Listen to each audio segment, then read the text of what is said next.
Bom dia, igreja, paz do Senhor, graça e paz, tudo bem com vocês? Eu espero que sim. Aqui em casa tá tudo bem, graças a Deus. A gente tá morrendo de saudade de todos vocês, de cada um, de nos reunirmos na igreja, né? Que delícia, a gente não vê a hora de voltar. Mas enquanto isso, a gente continua aqui nos nossos cultinhos gravados ou ao vivo, com a pastora Ariane, com o pastor Dalton, com a pastora Ana, com o pastor Anderson, Marcelo, Diego, a pastora Roberta, a pastora Camila. Todos nós estamos com saudades. Tenho certeza que logo, logo tudo isso vai passar e as coisas vão voltar ao normal. Mas vamos ao que interessa, né? Vamos à palavra do Senhor dessa manhã para nós. E a palavra dessa manhã para o nosso coração é como se comportar diante das batalhas.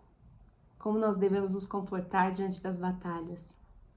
Eu gostaria que você pegasse a sua Bíblia, acompanhasse junto comigo em 2 Reis, capítulo 13, a partir do versículo 10. Nós vamos ler então essa passagem, que diz assim: No 37º ano do reinado de Joás, rei de Judá, Jeoás, filho de Jeoacás, tornou-se rei de Israel em Samaria e reinou 16 anos.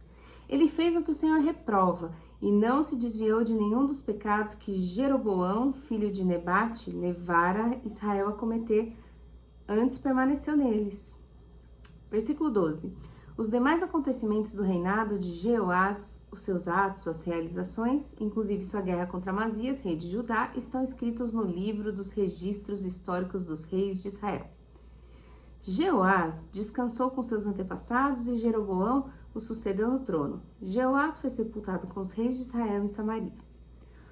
Versículo 14. Ora, Eliseu estava sofrendo da doença da qual morreria. Então, Jeoás, rei de Israel, foi visitá-lo e, curvado sobre ele, chorou, gritando: meu pai, tu és como os carros dos cavaleiros de Israel. E Eliseu lhe disse: traga um arco e algumas flechas. E ele assim fez. Pegue o arco em suas mãos, disse o rei de Israel.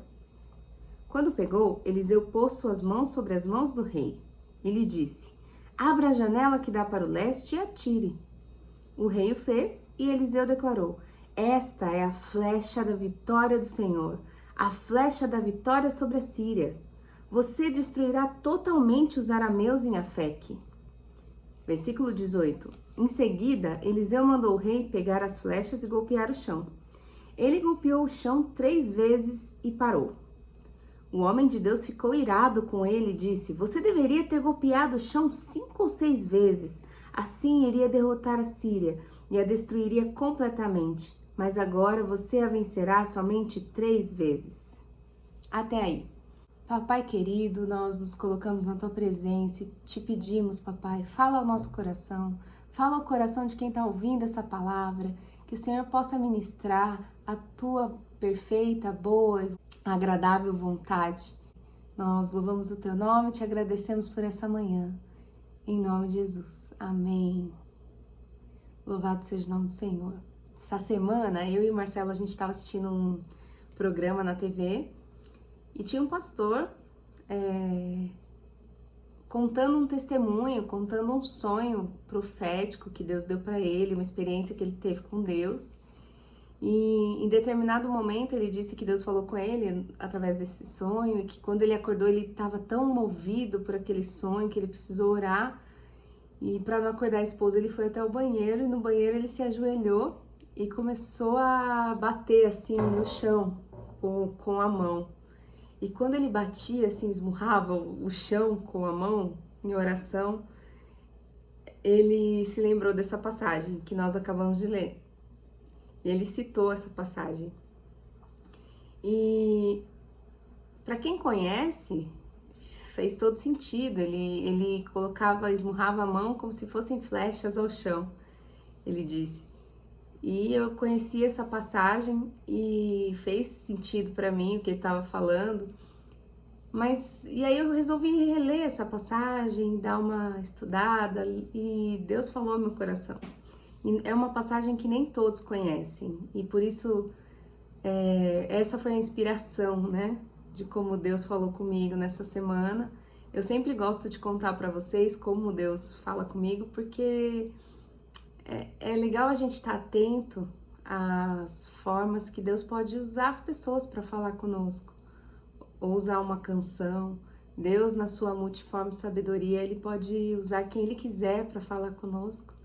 E às vezes a gente está ouvindo um louvor e Deus fala, às vezes Deus usa um profeta e Deus fala também, às vezes Deus usa um sonho profético. Em todo o tempo, quando nós abrimos a palavra, Deus fala conosco.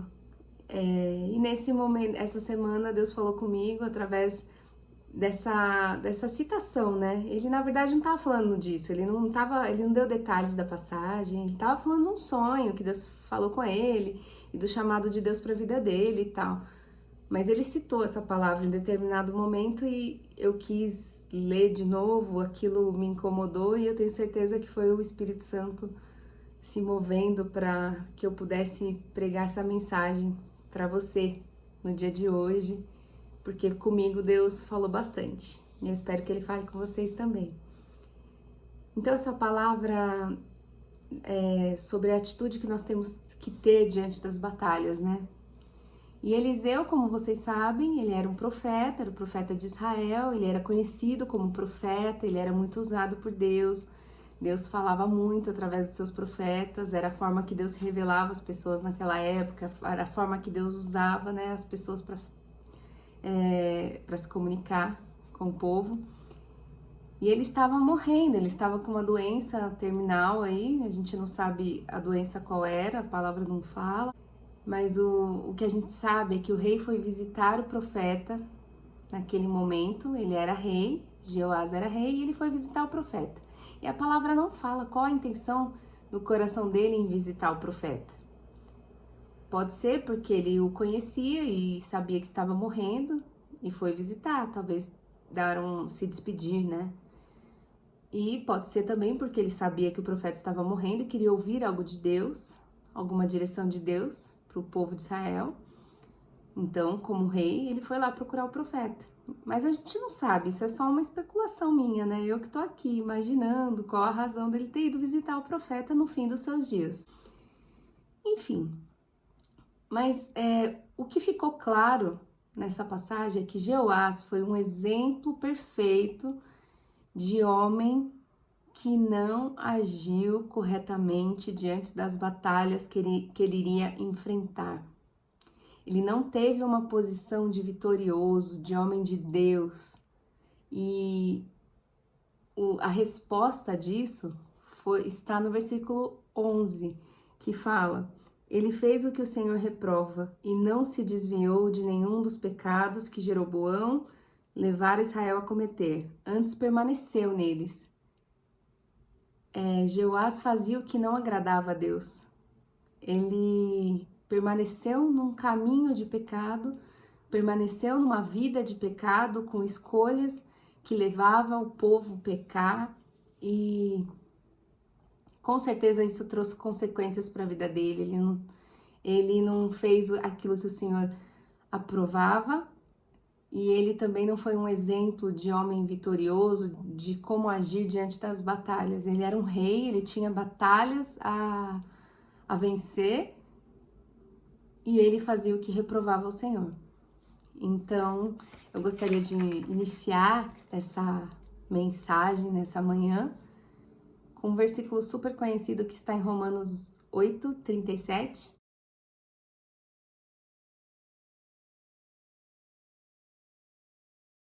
Que diz que nós somos mais que vencedores. Nós somos muito mais que vencedores através de Jesus Cristo. A palavra de Deus também fala em 1 Pedro, capítulo 2, versículo 9, diz: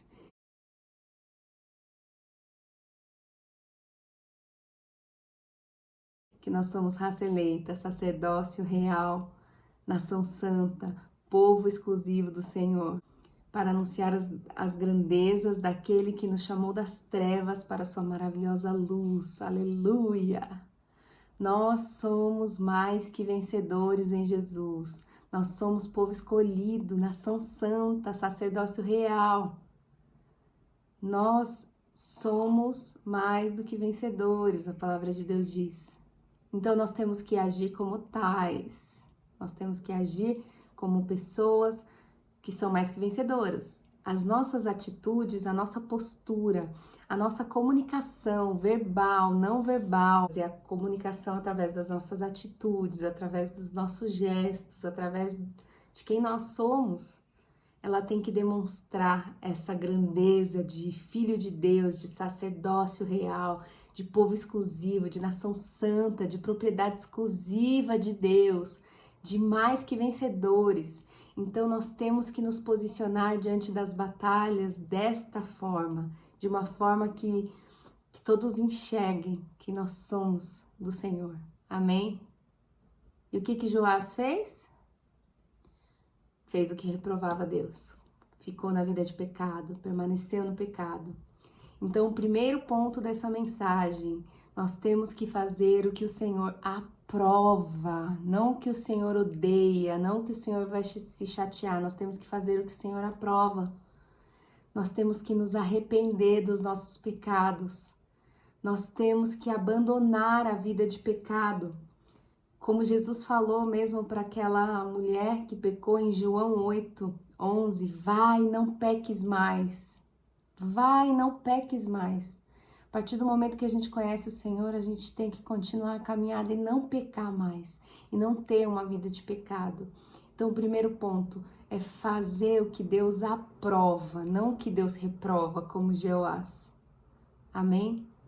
Esse é o primeiro passo de como a gente deve se comportar diante das batalhas da vida, fazer o que Deus aprova.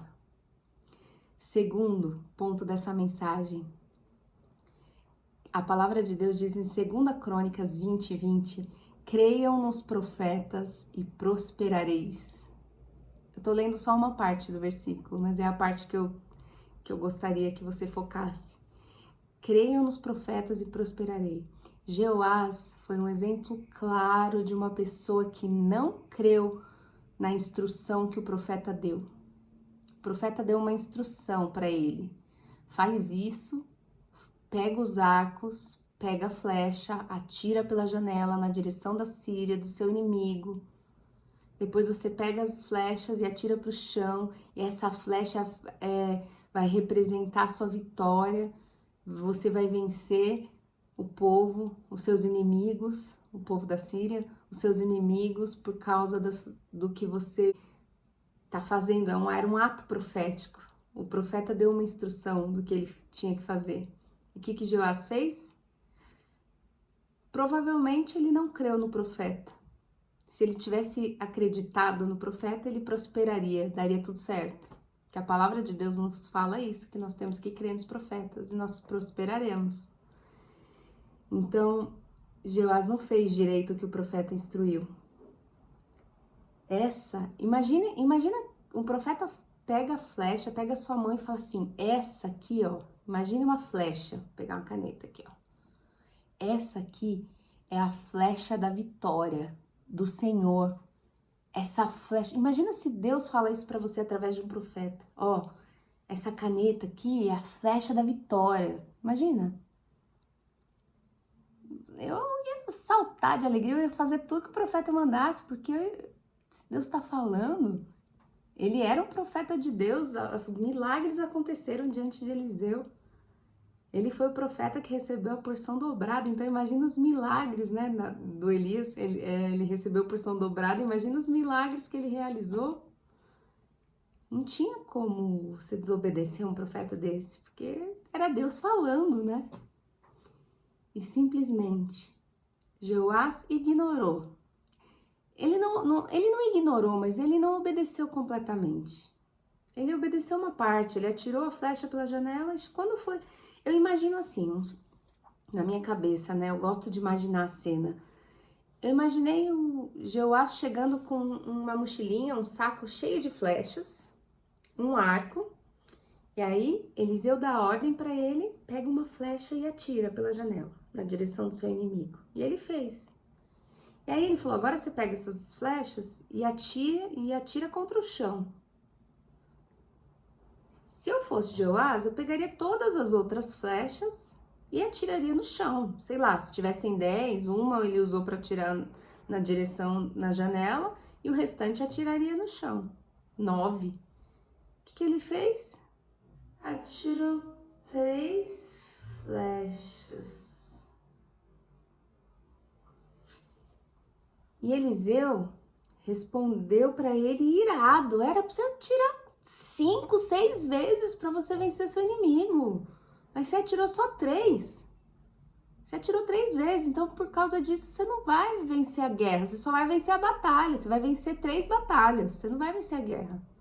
Uma guerra, ela é repleta de batalhas.